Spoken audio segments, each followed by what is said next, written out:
Hey everyone, Chris here from IELTS Advantage with another mini course. So what we're going to focus on this week is IELTS listening. Many of you emailed me and said that you need a band 8 in listening. A lot of you want to go to Canada and that requires 8777 with the 8 being in listening. So we're going to specifically focus on that this week. We're going to give you 3 lessons. So part 1 is today. And we're going to look at the problem with getting an 8 or above. And it's really to do with what the test is actually testing, how the test is put together, and what you guys are actually used to doing when you are listening. So we'll look at those reasons, and this is really going to help you understand the test. And we're going to give you some practice activities that you can do that are really going to help you improve your scores.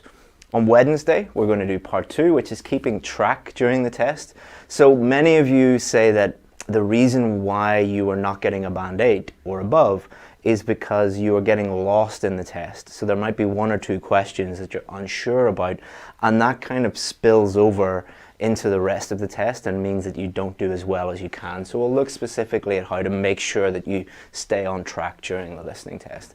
And then on Friday, we're going to give you a step-by-step strategy on one of the most popular questions. But what I'd like you guys to do is just tell me which question you have the most problems with. So look at the different types of question that come up on the listening test and tell me which one you really struggle with, and I'll give you a complete step-by-step strategy, and we'll look at a practice question and everything on Friday.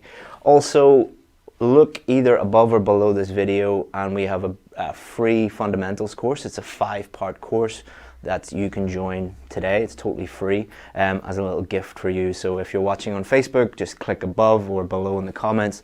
For YouTube, just click below in the description and you'll get that. All right, so first, before thinking about why people are not getting an 8 or above for the listening test, we need to think about what does the test get you to do? How is the test built? How is the test put together? What are the things that they are actually testing? Well, number 1, what they're doing is they're getting you to listen actively.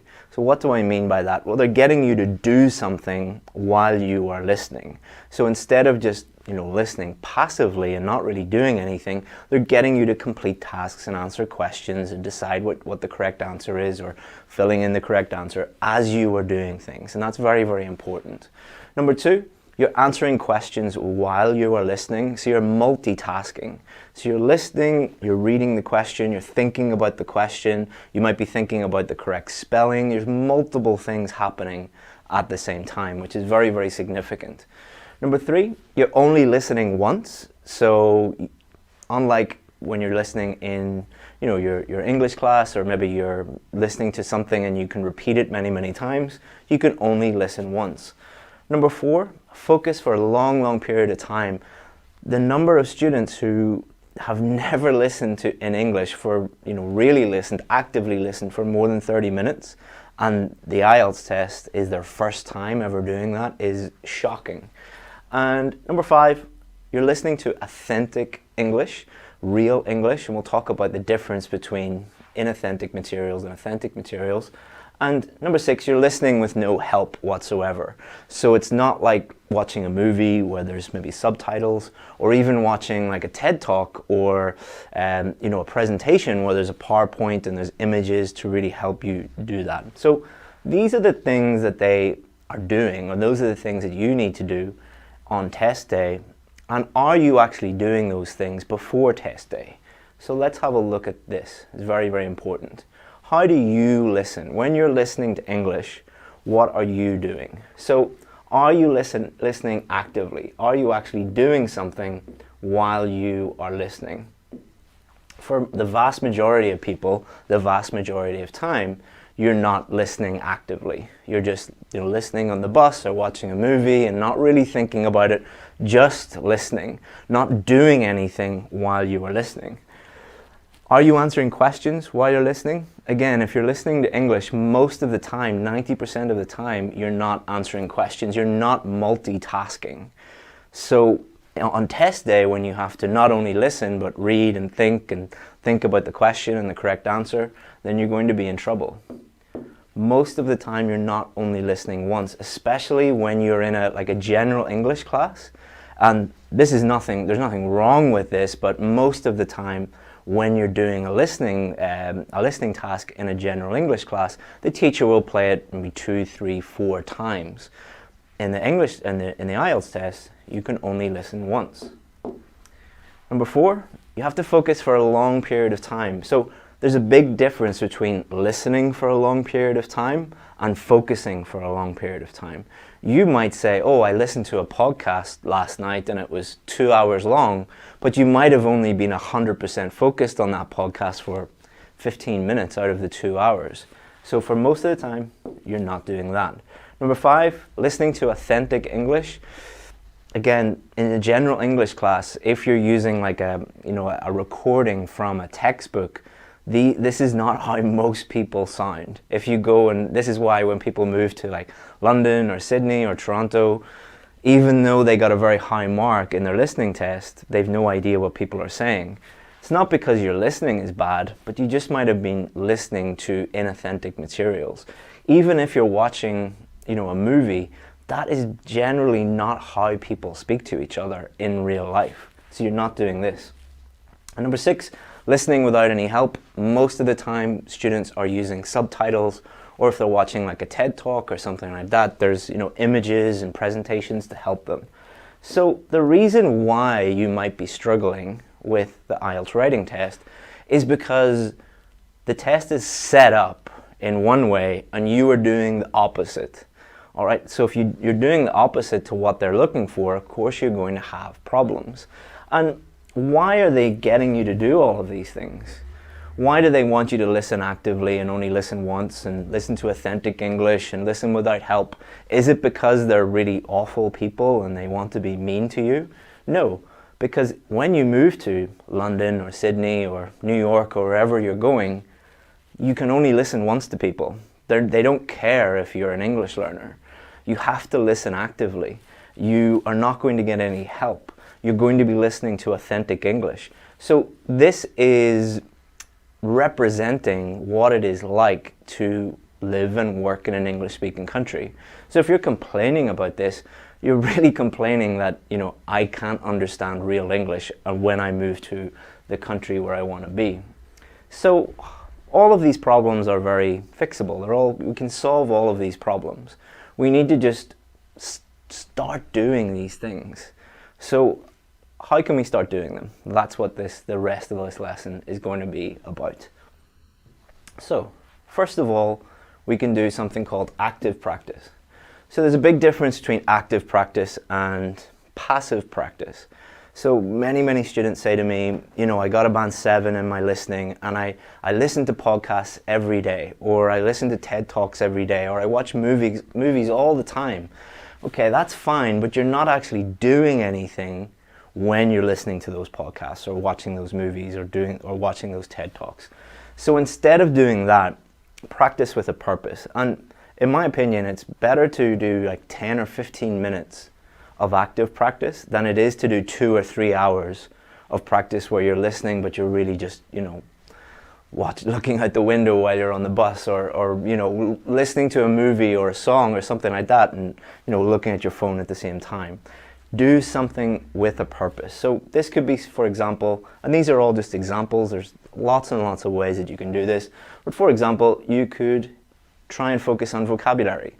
When you're listening to something, note down any new words and try and guess what those words mean from the context, and then you're actively focusing on something and improving your language. Or you could focus on grammar. You could set yourself a challenge like how many tenses are they using and why are they using those tenses? So you're thinking about the context, you're thinking about the timelines. Or you could set yourself a task of why did they use superlatives instead of comparatives? Or why did they use the first conditional instead of the third conditional? And thinking about those grammatical areas that you might need to work on, and that's going to help you. Or thinking about the opinion of someone, let's say it is a TED Talk that you're listening to or a podcast. What are the differences of opinion, or what does that person think about that topic? Or a really interesting one is pronunciation. So you could listen and think about connected speech and intonation and sentence stress and word stress. So you're actively doing something just like you will on test day. On test day, you're not going to be, thinking about the intonation or sentence stress or things like that, but you are actually doing something and getting into the habit of doing something while you are listening. This definitely will be tested on test day, and this might be tested. So vocabulary is obviously very, very important, but they're all good to do. Next, create your own questions. So you probably are familiar with the different types of question on the listening test. So that might be short answer questions or maps questions or multiple choice questions or something like that. If you have a partner or you're in a classroom, what you can do is get a listening sample, that can be anything, and create your own questions. And this is very, very powerful because in order to create your own questions, you have to really, really actively listen and understand the listening sample. Because if you don't, you won't be able to create those questions. And then you can swap with a partner or swap with other people if you're doing it in a group, and then you can discuss the question. So you can say, oh, that was the correct answer because of this, or you got the wrong answer there because it was actually doing this. So you're really, really thinking deeply about the listening, and you can do this as a collaborative activity if you're doing it with a partner or in a classroom. You can also listen and summarize, which is a very good activity, and you can do this by yourself or with a partner, but it's easy to do by yourself. Listen to a podcast for 10 to 15 minutes. Podcasts are excellent because they're genuine English, especially when someone is, you have multiple people speaking at the same time and they're just having a normal conversation. There are podcasts which are, just one guy or one girl talking about one topic, and it might not be the most natural way of speaking. But for most podcasts, they're very conversational, and it is a very, very good representation of what you will get when you're moving to a new country. So listen to a podcast, let's say for 10 or 15 minutes, and then try and summarize the main points in 1 to 2 minutes. So this forces you to actively listen for a long period of time, and then you can summarize by speaking. So you could just, talk and record yourself if you're if you're by yourself, or in a classroom, you could even have a competition of who can listen and then summarize the best, and you can judge each other. Or you could write a report, a 200-word report, and work on your writing at the same time. So that really does help. It's a good activity to get you to do that. Another one is to use signposting. So if you're listening, especially to a lecture, like a TED Talk or an academic lecture, the person speaking will use signposting language to indicate where they are going next. So you could listen to that and only note down the signposts. So you're noting down just the signposts, and then you can use the signposts to talk and try and not memorize exactly what you're going to say, because memorization is not a skill that's really being tested on the listening test. But listen, use the signposting parts to then help you not regurgitate, but summarize is a good way of doing it, and that will really help you actively listen. Or you can write a review. Like, think about how a journalist or a blogger writes a review of a podcast or a review of a movie or a review of a TED Talk or whatever you're